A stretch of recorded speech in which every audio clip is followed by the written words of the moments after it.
नमस्ते दोस्तों, मैं राकेश कुमार आप सबको अपने YouTube प्लेटफॉर्म पे स्वागत करता हूं। दोस्तों, हमेशा की तरह आज फिर से मैं आप सबके लिए कानूनी जानकारी लेकर के प्रस्तुत हूं। दोस्तों, आज मैं इस SC/ST एक्ट के बारे में बात करने वाला हूं, यानी कि SC/ST prevention of atrocities act, इसके बारे में बात करने वाला हूं। इसके क्या क्या फायदे हैं, इसके क्या क्या रूल्स रेगुलेशन, इसके टर्म कंडीशंस और इसके क्या क्या प्रोसीजर्स हैं, ये सारी बातें मैं आप सबको बताऊंगा।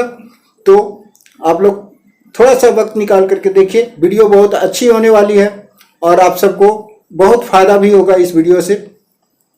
दोस्तों, 16 अगस्त 1989 यानी कि 16 अगस्त 1989 को हमारे भारत के संविधान में एक अधिनियम पास किया गया था, यानी एक एक्ट पास किया गया था जिसे हम सब SC/ST prevention of atrocities act के नाम से जानते हैं।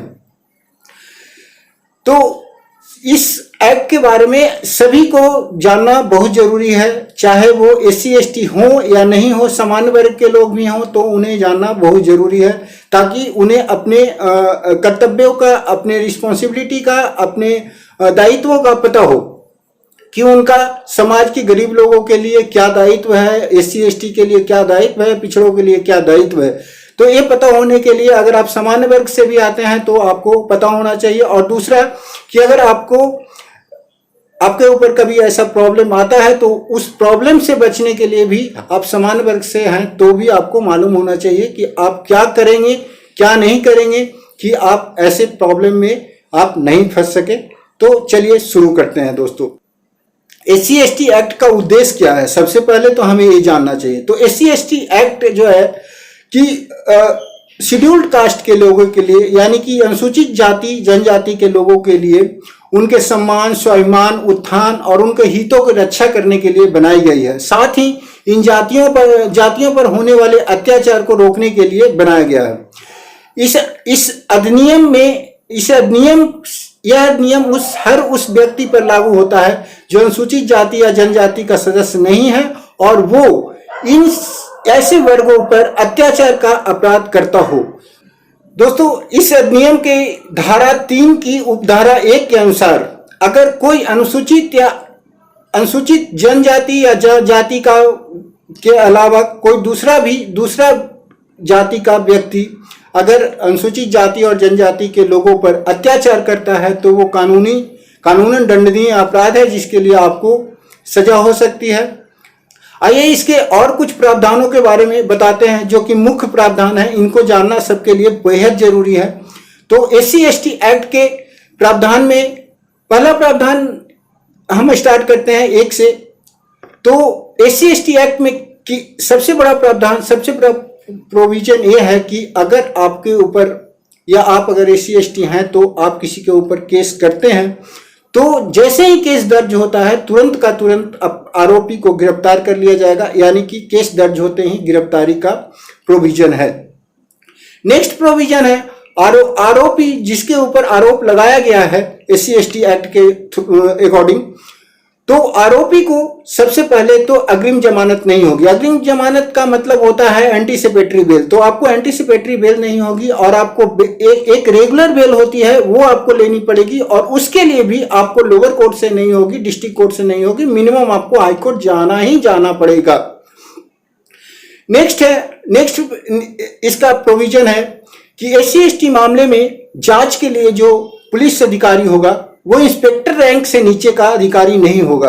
इंस्पेक्टर रैंक से ऊपर का ही अधिकारी इसमें जांच कर सकता है। मिनिमम इंस्पेक्टर रैंक का होना जरूरी है। और इसमें कोई भी व्यक्ति अगर आप जाति सूचक शब्द इस्तेमाल करते हैं और अगर जाति सूचक शब्दों के इस्तेमाल पे कंप्लेन करता है आपके खिलाफ तो आपके ऊपर तुरंत मामला दर्ज हो जाएगा और केस स्टार्ट हो जाएगी। SC/ST मामलों की सुनवाई सिर्फ स्पेशल कोर्ट में होती है, जो कि राज्य सरकारें और केंद्र सरकारें का बनाना उनका कार्य होता है। अगर कोई सरकारी कर्मचारी के खिलाफ अदालत में चार्जशीट दायर करने से पहले जांच एजेंसी से अथॉरिटी लेने की दूसरे केसों में जरूरत पड़ती है, परंतु अगर ये मामला SC/ST से रिलेटेड है, SC/ST का मामला है, तो उसके सीनियर अथॉरिटी से कोई भी परमिशन या कोई भी पूछताछ या कोई भी इजाजत या इंफॉर्मेशन देने की जरूरत नहीं है। डायरेक्ट उस ऑफिसर्स की गिरफ्तारी हो जाएगी और उनको जेल भेज दिया जाएगा। पुलिस को, थाने में पुलिस को किसी भी SC/ST केस में हस्ताक्षर, SC/ST से हस्ताक्षर लेने के पहले थाने में उनको बयान पढ़ाकर सुनाना जरूरी। अब चलते हैं इसके नेक्स्ट प्रोविजन पे। तो FIR दर्ज होने के बाद से 60 दिन के अंदर अपराध की जांच हो जानी चाहिए और चार्जशीट और या फिर आरोप पत्र जो भी है वो कोर्ट में आपको 60 दिन के अंदर पुलिस को पेश करनी पड़ेगी। अत्याचार, नेक्स्ट प्रोविजन है कि अत्याचार से जो भी लोग पीड़ित हैं उनको पर्याप्त सुविधाएं गवर्नमेंट की तरफ से मिलेगी और सुनवाई के दौरान पीड़ित या फिर पीड़ित के साथ जो गवाह है उनकी यात्रा का और जरूरत का खर्चा जो है वो गवर्नमेंट की तरफ से मिलेगा। तो ये सारे प्रोविजंस है जिसमें कि आपको SC/ST को काफी सारे फायदे दिए गए हैं। अब आते हैं कि कौन से अत्याचार हैं या फिर कौन सा ऐसा अपराध है जिसे करने से कानूनी दंड मिल सकती है। तो हम आपको बताते हैं, अगर आप किसी भी SC/ST को जाति सूचक शब्दों से उसे बुलाते हैं तो वो आपके खिलाफ मुकदमा दायर कर सकता है। जबरन अगर आप अखाद्य चीजें, घृणात्मक पदार्थ कोई खिलाने का कोशिश करते हैं या पिलाते हैं तो उसके खिलाफ भी आपके खिलाफ एक्शन हो सकता है। अगर आप किसी SC/ST को चोट पहुंचाते हैं, उनके घर के आसपास में उन्हें अपमानित करने की नियत से कूड़ा करकट, मलमूत्र, पशु का शव फेंक देते हैं तो भी आपके ऊपर केस होता है और ये अपराध है। बलपूर्वक अगर आप कपड़ा उतारते हैं, उसे नंगा करते हैं या उसके चेहरे पर पेंट पोत कर सार्वजनिक रूप में घुमाते हैं तो इस प्रकार का कोई भी कार्य SC/ST के अंतर्गत अपराध माना जाता है और ऐसा कोई भी कार्य जो मानव सम्मान के विरुद्ध हो वो भी अपराध है। SC/ST के साथ आप अगर ऐसा कुछ भी करते हैं तो आपके खिलाफ एक्शन होगी। अनुसूचित जाति जनजाति के भूमि पर गैर कानूनी ढंग से खेती काट लेना, उनकी खेती को जोत लेना या उनकी भूमि पे कब्जा करना भी अपराध की श्रेणी में है और इसके लिए भी आपको SC/ST एक्ट के अकॉर्डिंग आपके ऊपर कार्रवाई होगी।